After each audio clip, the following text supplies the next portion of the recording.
This happened when I was about 7 or 8 years old.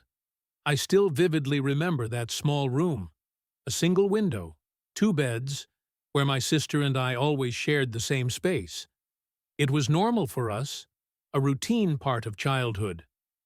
That night, after Mom read us a bedtime story, I lay down feeling tired and quickly fell asleep.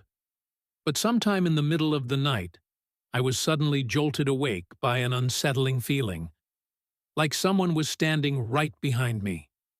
My heart started pounding wildly, but my body felt frozen, stuck to the bed.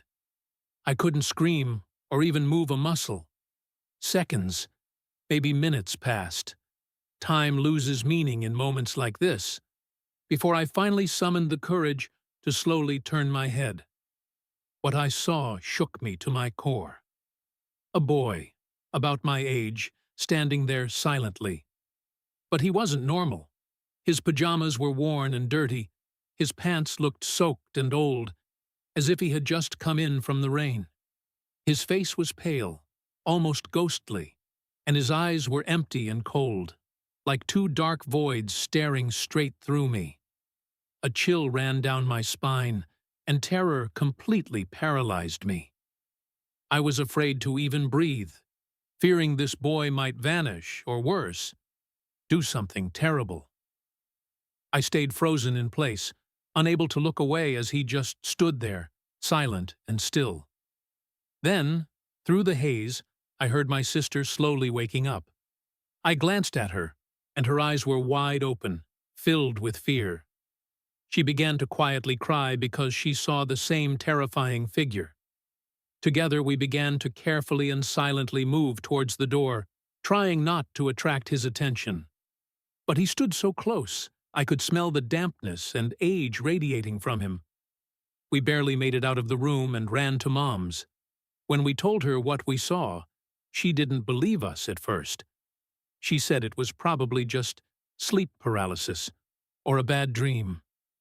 She held us close and told us spirits don't exist, that it was all just our imagination. But despite her words, the fear stayed with me. For nights afterward, I couldn't sleep, afraid to return to that room. I even started sleeping with my eyes open, refusing to turn my back to the empty space. That night left a deep scar on my soul. It made me realize that the world is far more complicated than it seems. Was that boy a real entity? Or just a product of my frightened mind? Over the years, I searched for answers.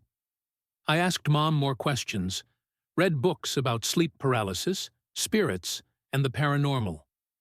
One time when I was older, I shared the story with my friends. They told me that people who once lived in our house had died under mysterious circumstances. My sister also began having strange dreams after that night. We both felt like something invisible still lingered in that room. I learned to live with the fear, but it became a part of me. And every now and then, when I'm alone in a dark room, I still feel that cold breath right behind me.